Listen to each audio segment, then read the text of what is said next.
Hello everybody, hope आप सब अच्छे से होंगे। मैं हूं डॉक्टर नवीन और आज हम पढ़ेंगे जो एक बहुत ही इंपॉर्टेंट टॉपिक है यूटेराइन एनोमलीज। और ये एक इंपॉर्टेंट टॉपिक इसलिए है क्योंकि अगर आप एफएमजी की प्रिपरेशन कर रहे हैं या आप एमबीबीएस पढ़ रहे हैं या किसी भी लाइसेंसिंग एग्जामिनेशन के लिए अगर आप प्रिपरेशन कर रहे हैं तो यहाँ से एक इंटीग्रेटेड क्वेश्चन या वन लाइनर क्वेश्चन आपको पूछ सकते हैं। ठीक है, तो चलिए हम स्टार्ट करते हैं। हम अपना टॉपिक जो है uterine anomalies. Okay, uterine anomalies. Sir क्या क्या हम पढ़ेंगे आज यूटेराइन एनोमलीज में? सो यूटेराइन एनोमलीज में पहले तो हम थोड़ा सा एम्ब्रायोलॉजी हम डिस्कस करेंगे,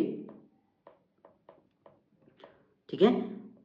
और आफ्टर दैट हम क्लासिफिकेशन पढ़ेंगे यूटेराइन एनोमलीज का क्लासिफिकेशन।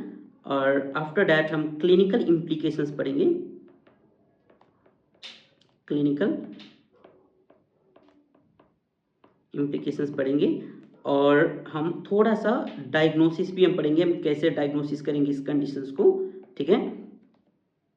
एंड आफ्टर दैट हम मैनेजमेंट भी हम पढ़ेंगे, ठीक है, ठीक है।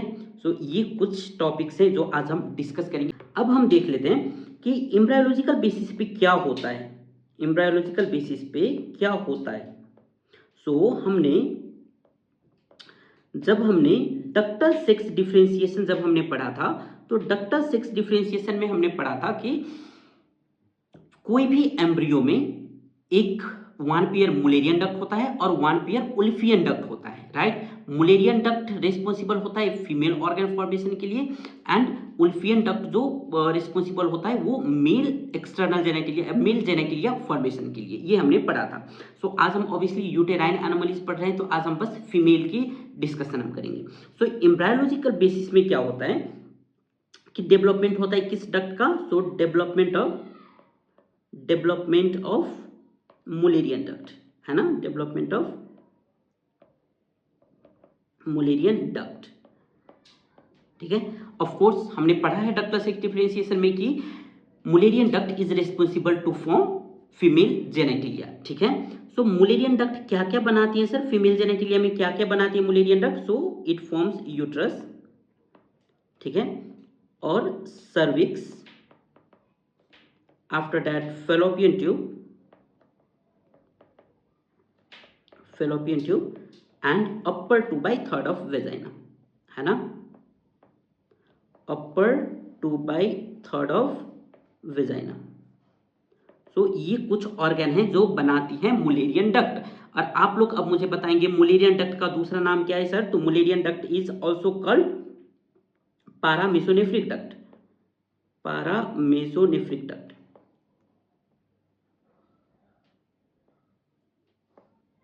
है ना, पारामेसोनेफ्रिक डक्ट। और ये पारामेसोनेफ्रिक डक्ट कहाँ से अराइज होता है sir? From where it arises? So it arises from nephrogenic cord, it arises from nephrogenic cord, है ना, नेफ्रोजेनिक कॉर्ड। पारामेसोनेफ्रिक डक्ट कहाँ से अराइज होता है? So paramesonephric duct arises from nephrogenic cord, ठीक है। अब हम देखते हैं कि क्या क्या प्रोसेस होता है कोई भी ऑर्गन फॉर्मेशन के लिए, यानी कि यूट्रस की कंप्लीट फॉर्मेशन के लिए क्या क्या प्रोसेस होता है। सो प्रोसेस में पहले तो नंबर वन होता है फॉर्मेशन, है ना, मुलेरियन डक्ट का फॉर्मेशन होने के बाद क्या होगा? फ्यूजन, और फ्यूजन के बाद होगा कैनालाइजेशन, ठीक है, कैनालाइजेशन। और कैनालाइजेशन के बाद क्या होगा सर? सो सेप्टल रिजॉर्प्शन, सेप्टल रिजॉर्प्शन। सो ये कुछ प्रोसेस होता है, ठीक है। जैसे यूट्रस बना, यूट्रस की बनने के लिए क्या होगा? पहले फॉर्मेशन होगा, फॉर्मेशन के बाद मुलेरियन डक्ट का फ्यूजन होगा, फिर कैनालाइजेशन होगा और फिर क्या होगा? सेप्टल रिजॉर्प्शन होगा। तो ये कुछ प्रोसेस है। तो सर फिर ये एनोमलीज कैसे हो जाता है फिर? How this anomalies occurs? So uterine anomalies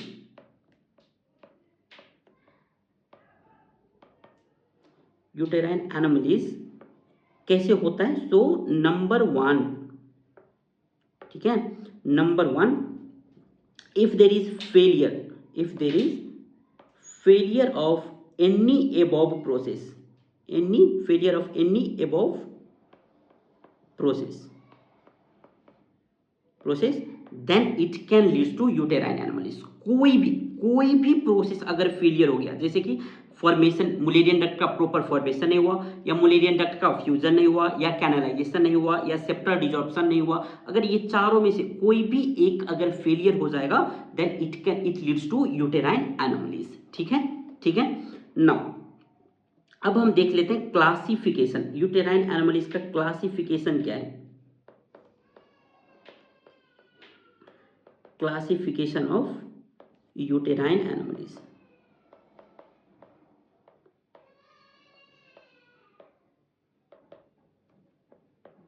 So how many classes we have, guys? So according to American Fertility Society, according to American Fertility Society,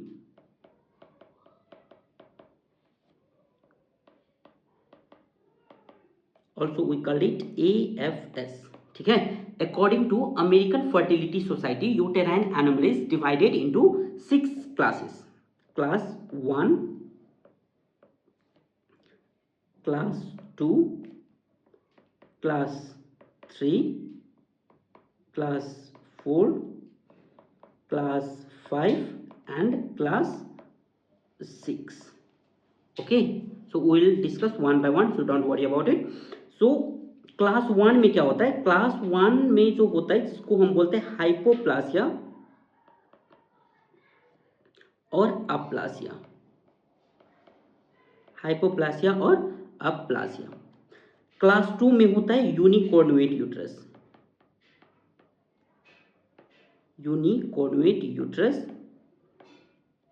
and class 3 में होता है, क्लास 3 में होता है didelphys uterus, didelphys uterus. And class 4 में होता है bicornuate uterus, bicornuate uterus. And class 5 is called septate uterus, septate uterus. And in class 6 we have arcuate uterus, we have arcuate uterus. So यहाँ पर हमारे पास है according to American Fertility Society जो uterine anomalies है उसको कितने part में डिवाइड किया गया है। So it has been divided into class 6. So class 1 is hypoplasia aplasia, class 2 is unicornuate uterus, class 3 is didelphys uterus, class 4 is bicornuate uterus, class 5 is septate uterus and class 6 is arcuate uterus. ठीक है, ठीक है। So sir how we are going to diagnose, कैसे हम diagnose करेंगे अगर हमारे पास patient आया तो कैसे हम डायग्नोज करेंगे कि क्या क्या इस पेशेंट को किस टाइप का प्रॉब्लम है, किस टाइप का यूटेराइन एनोमलीज है। सो डायग्नोसिस के लिए फर्स्ट जो हम प्रीफर करते हैं laparoscopy, laparoscopy is based to diagnose uterine anomalies. Uterine anomalies को डायग्नोस करने के लिए लैप्रोस्कोपी जो होता है ये बेस्ड होता है, बट हम हिस्टेरोस्कोपी भी हम कर सकते हैं, हिस्टेरोस्कोपी भी कर सकते हैं। आफ्टर दैट हम MRI भी हम कर सकते हैं। आफ्टर दैट हम USC, obviously we can do USC, और USC में कौन सा बेस्ड होगा sir? So TVS, transvaginal sonography, है ना। And after that also we can do HSG, that is hysterosalpingiography, hysterosalpingiography,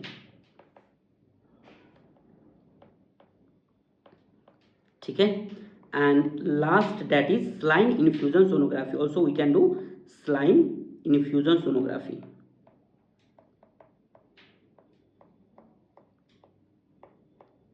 और saline infusion sonography has high accuracy, saline infusion sonography में क्या होता है? हाई एक्यूरेसी होता है ना, that is more than 95% accuracy होता है in mapping uterine structure.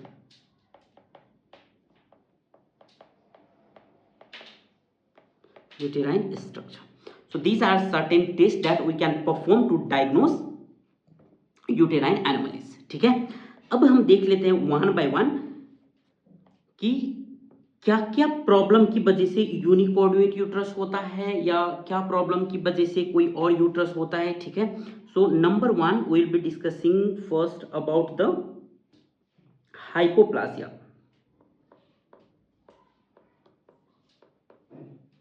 Hypoplasia क्या है और अप्लासिया क्या है. अप्लासिया क्या है. ठीक है, so first what is hypoplasia. Hypoplasia क्या है sir. So hypoplasia means underdeveloped uterus. Underdeveloped uterus है ना. अगर आपकी रिपोर्ट में आए कि हाइपोप्लासिया है तो इसका मतलब आपको क्या समझना है कि अंडर डेवलप्ड यूट्रस है. अगर अप्लासिया आए तो फिर आपको क्या समझना है. अप्लासिया में आपको समझना है कि complete absence of the uterus. Complete absence of uterus है ना. यानी कि जब भी टर्म अप्लासिया आप देखेंगे आपकी रिपोर्ट में तो आप क्या समझेंगे कि यूट्रस यहाँ पर पेशेंट को है ही नहीं. ठीक है, और ये होता क्यों है sir. So this arises due to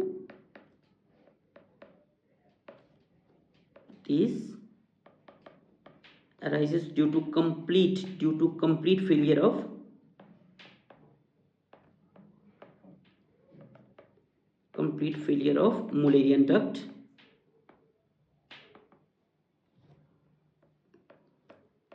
Mullerian duct formation. ठीक है, क्यों होता है सर. ये मुलेरियन डक्ट फॉर्मेशन में कंप्लीट फेलियर हो जाता है, इसकी वजह से हाइपोप्लासिया या अप्लासिया हो सकता है. और इसके रिगार्डिंग एक सिंड्रोम भी है and the name of the syndrome is MRKH syndrome. Mayer Rokitansky Kuster Hauser syndrome. हमने ये ऑलरेडी ये एक अलग सा टॉपिक है तो आप वहां पर भी जाकर पढ़ सकते हैं कि ये MRKH सिंड्रोम है क्या. ठीक है, और क्लिनिकल फीचर में हमको क्या देखने को मिलेगा. जब भी आपके पास पेशेंट आएंगे तो आपके पास जो क्लिनिकल पिक्चर्स होगा है ना, क्लिनिकल फीचर जो होगा आपके पास, सो वो क्या होगा सर. तो वहां पर आपको देखने को मिलेगा प्राइमरी एमेनोरिया है ना. पेशेंट जब भी आपके पास आएंगे ना तो पेशेंट आपको कंप्लेन करेंगे कि डॉक्टर अभी तक मैं पीरियड हुई ही नहीं हूं, मुझे अभी तक पीरियड हुआ ही नहीं है. ठीक है, तो ये कुछ चीजें हैं जो आपको पता होना चाहिए. Now number two that is unicornuate uterus है ना. क्लास 2 में क्या है सर. सो क्लास 2 में है यूनिकोर्डुएट यूट्रस. यूनिकोर्डुएट यूट्रस. अब यूनिकोर्डुएट यूट्रस में क्या होता है. यूनिकोर्डुएट यूट्रस में ये एक फ्यूजन, ये क्या है कि ये कोई फ्यूजन डिफेक्ट नहीं है. ठीक है, इसमें क्या होता है कि सिर्फ मुलेरियन डक्ट जो है ना वो एक ही मुलेरियन डक्ट जो है वो क्या होता है डेवलप्ड होता है. So it is not a fusion defect. Got it. It is not a fusion defect.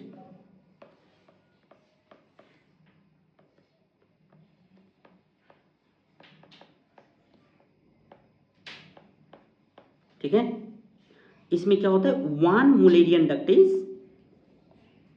Developed. One Mullerian duct is developed. ठीक है, यहां पर क्या होता है एक ही मुलेरियन डक्ट डेवलप्ड होता है, एक मुलेरियन डक्ट डेवलप्ड नहीं होता. जब एक ही मुलेरियन डक्ट डेवलप्ड होगा तो यहां पर आपको क्या देखने को मिलेगा. जो यूट्रस जो है सर्विक्स जो है फैलोपियन ट्यूब जो है और अपर 2/3 ऑफ वेजाइना जो है ना. अपर 2/3 ऑफ वेजाइना जो है vagina formed. These all are formed from only one Mullerian duct.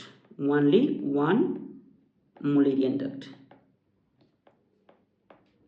ठीक है, ये क्या होता है कि जो यूट्रस जो होगा ना, यूट्रस जो होगा सर्विक्स जो होगा फैलोपियन ट्यूब जो होगा है ना और अपर 2/3 ऑफ वेजाइना जो है ये चारों किस चीज से बनेगा सर? सो एक ही मुलेरियन डक्ट से बनेगा, ठीक है, एक ही मुलेरियन डक्ट से बनेगा। तो इस कंडीशन में आपको क्या देखने को मिलेगा? इस कंडीशन में आपको देखने को मिलेगा एक ही fallopian tube. Normally fallopian tube कितने होते हैं? 2 होते हैं, बट यहां पर हमको क्या देखने को मिलेगा? 1 फेलोपियन ट्यूब, 1 फेलोपियन ट्यूब, ठीक है। And this one is the important that you should no, only 1 fallopian tube आपको देखने को मिलेगा। अब जैसे कि आप इस इमेज में आप देख सकते हैं, यहां पर है वेजाइना है, सर्विक्स है, ठीक है। आफ्टर दैट यहां पर फेलोपियन ट्यूब देखिए, फेलोपियन ट्यूब एक ही है, एक इस साइड का नहीं है, ठीक है। So this one is the unicornuate uterus, this one is unicornuate uterus. तो सर क्या इसमें प्रेगनेंसी कंसीव हो सकता है क्या? यस, हो सकता है, but it is very difficult to conceive, है ना। तो इसमें क्या होगा? It is in this condition there is very difficulty to conceive pregnancy।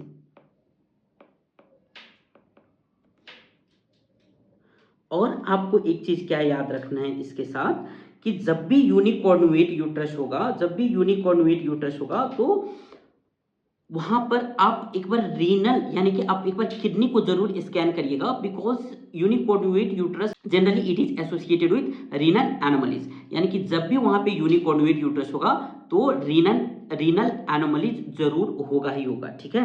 So unicornuate uterus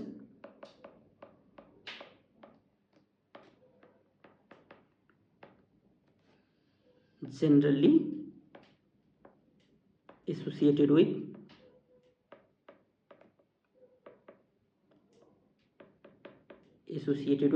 renal anomalies।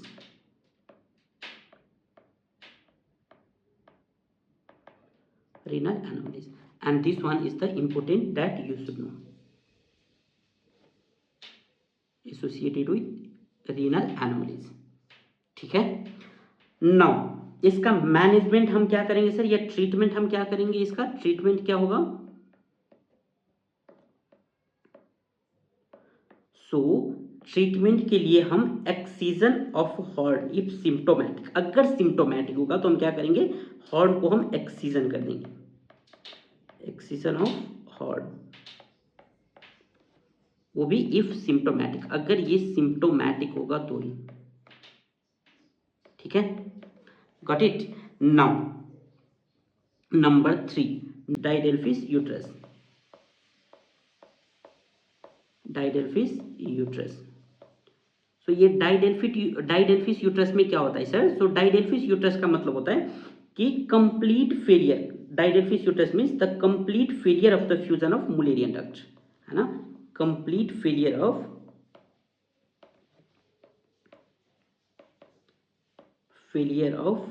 The fusion of Mullerian duct. So due to the complete failure यहां पर क्या होगा? हमको जो यूट्रस जो है, we have 2 uterus, obviously you can see here, है ना। after that fallopian tube, obviously we have 2 fallopian tube, you can see here। after that cervix, भी हमारे पास कितने cervix होंगे हमारे पेशेंट के पास? there will be 2 cervix, आप देख सकते हैं यहाँ पे, है ना। and vagina also there will be 2 vagina भी क्या होगा? 2 होगा। सो डायडेल्फिस यूट्रस में क्या होता है? डायडेल्फिस यूट्रस में 2 सर्विक्स, 2 यूट्रस, 2 फेलोपियन ट्यूब और 2 वेजाइना, एवरीथिंग, है ना। सारा हमारे पास कितने होगा सर? 2 होगा, ठीक है। After that number 4 we have, that is bicornuate uterus. Number 4 bicornuate uterus.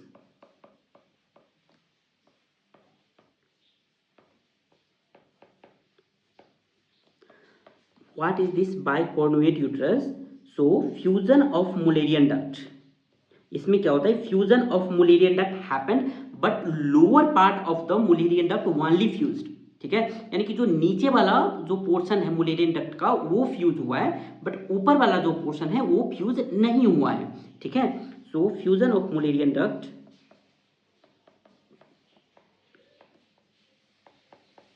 fusion of Mullerian duct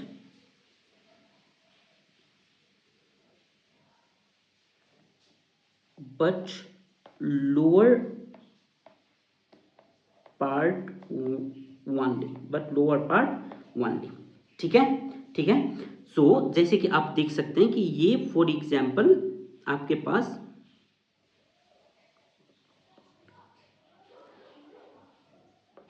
Mullerian duct है, तो यहाँ पर क्या हो, इस लेवल पे फ्यूज होना चाहिए, इस लेवल पे फ्यूज होना चाहिए और इस लेवल पे फ्यूज होना चाहिए, ठीक है। तो क्या होगा, ये नीचे वाला पोर्शन जो होगा ना ये फ्यूज होगा, बट जो ये ऊपर वाला पोर्शन जो है ना दिस वन, ये वाला फ्यूज नहीं होगा, ठीक है।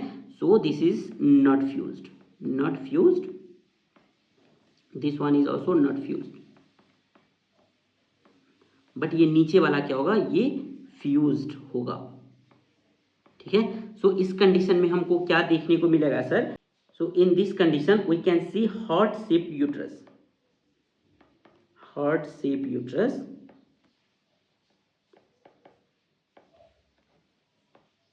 Due to incomplete fusion of Mullerian duct, है ना, fusion of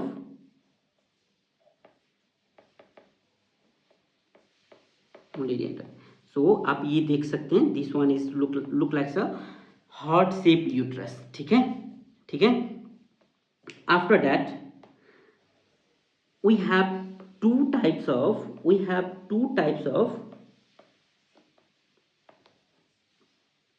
two types of biconjugate uterus,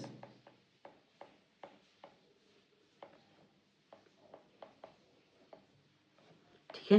सो क्या क्या है two types, so number one is bicornuate unicollis, bicornuate unicollis. और क्या होता है ये बाइकॉन्वेट यूनिकोलिस में, बाइकॉन्वेट यूनिकोलिस में हमको देखने को मिलता है टू यूट्रस, है ना, after that one cervix and one vagina, क्यों सर इसमें ऐसा क्यों होता है, क्योंकि ये दोनों फॉर एग्जांपल मुलेरियन डक्ट है, तो इस कंडीशन में क्या होता है, जो नीचे वाला मुलेरियन डक्ट होता है ना, जैसे कि मैंने पहले बताया कि नीचे वाला लोअर पार्ट का जो मुलेरियन डक्ट है वो फ्यूज होता है, ये सेकेंड वाला भी फ्यूज होता है, बट जो ये थर्ड वाला जो होता है ना ये फ्यूज नहीं होता। तो इसलिए हमको क्या देखने को मिलता है यहाँ पे, जो ये वेजाइना है यहाँ पर एक ही वेजाइना होगा, क्योंकि लोअर पार्ट में क्या होता है मुलेरियन डक्ट फ्यूज हो गया होता है, उससे ऊपर जो सर्विक्स होता है, तो सर्वाइकल पोर्शन में भी मुलेरियन डक्ट फ्यूज हो गया होता है, बट यूट्रस वाला पोर्शन में फ्यूज नहीं होने की वजह से हमको टू यूट्रस देखने को मिलता है और वन सर्विक्स और वन वेजाइना देखने को मिलता है, ठीक है। और दूसरा होता है बाइकॉन्वेट बाइकोलिस,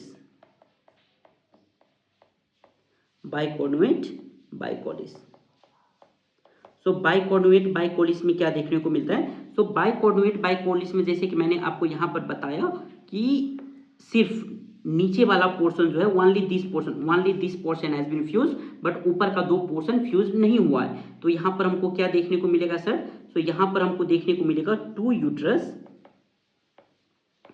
to cervix and one vagina, क्यों, because lower part already fuse हो चुका है, ठीक है। So this one is the bicornuate uterus that you should know this much about, okay. After that number 5 is septate uterus,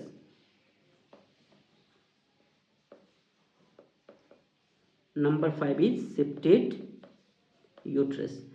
septate uterus में क्या होता है सर, सो सेप्टेट यूट्रस का मतलब हुआ वेरी सिंपल लैंग्वेज, दोनों मुलेरियन डक्ट फ्यूज हो चुका है, ठीक है, यानी कि two both Mullerian ducts are fuse,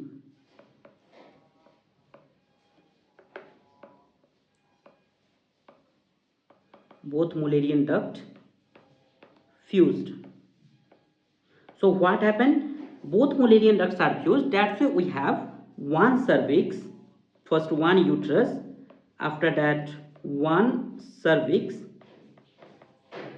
one fallopian tube, sorry, one cervix, one vagina, ठीक है।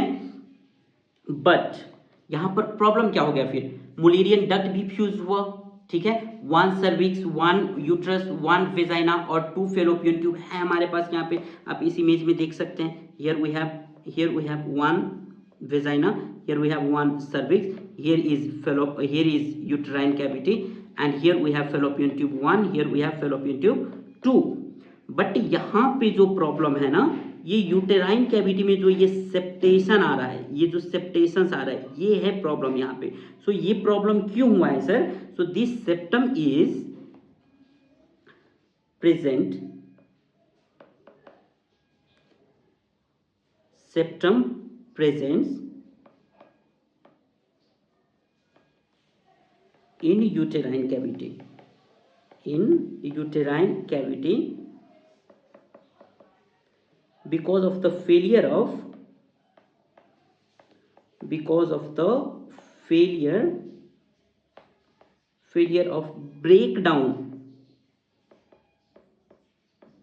breakdown between wall of two Mullerian duct,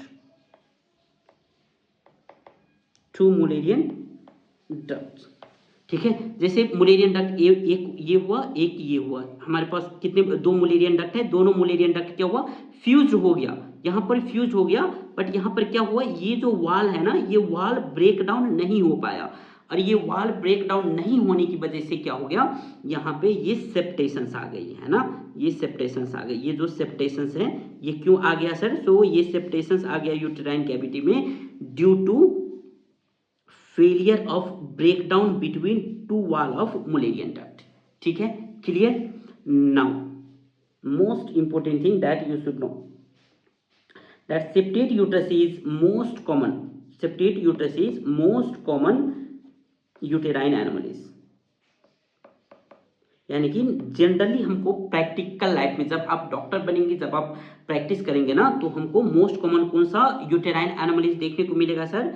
so most common uterine anomalies यानी कि सेप्टेट यूट्रस हमको देखने को मिलेगा। और सेप्टेट यूट्रस अगर होगा तो वहां पर एबॉर्शन का रिस्क ज्यादा हो जाता है, ठीक है। So septate uterus is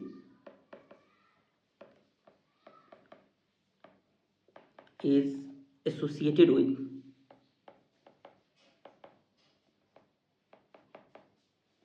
abortion और मिसकैरेज, एबॉर्शन और मिसकैरेज, ठीक है। So how we are going to manage sir? इसको हम मैनेजमेंट हम कैसे करेंगे? So for management we are doing hysteroscopic resection of septum,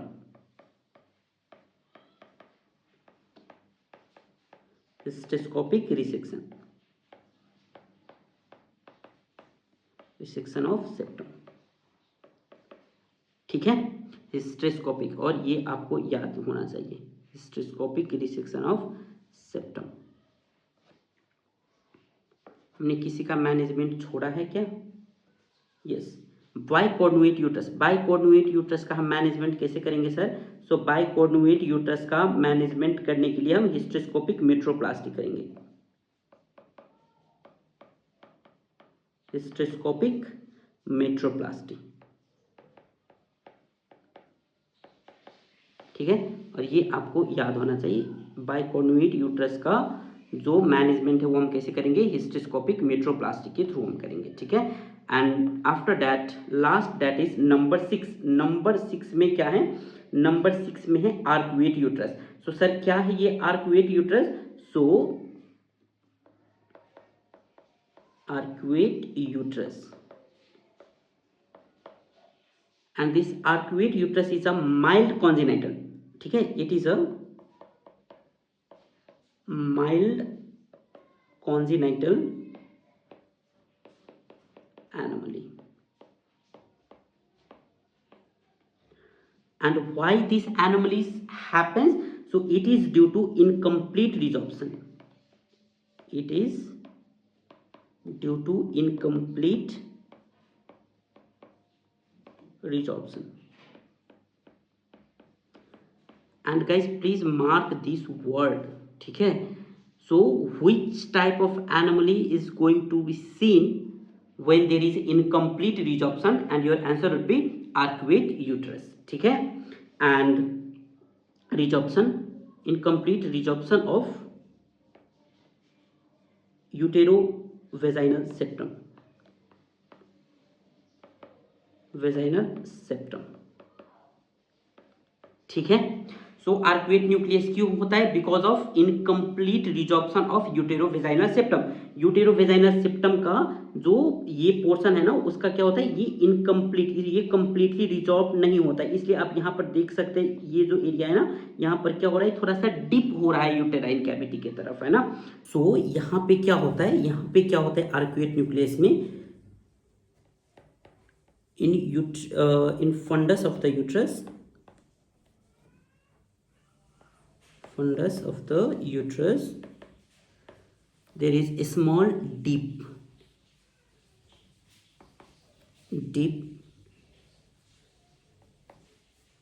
curve,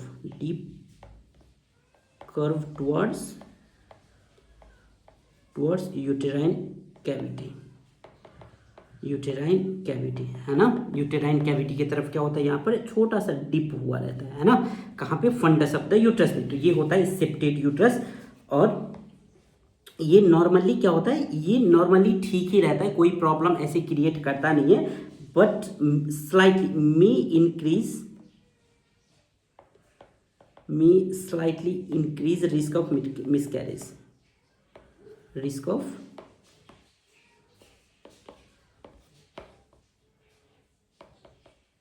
miscarriage, ठीक है। और हम कॉमन प्रेजेंटेशन क्या होगा सर, इसका कॉमन प्रेजेंटेशन क्या होगा, कैसे पेशेंट आपके पास प्रेजेंट करेंगे। सो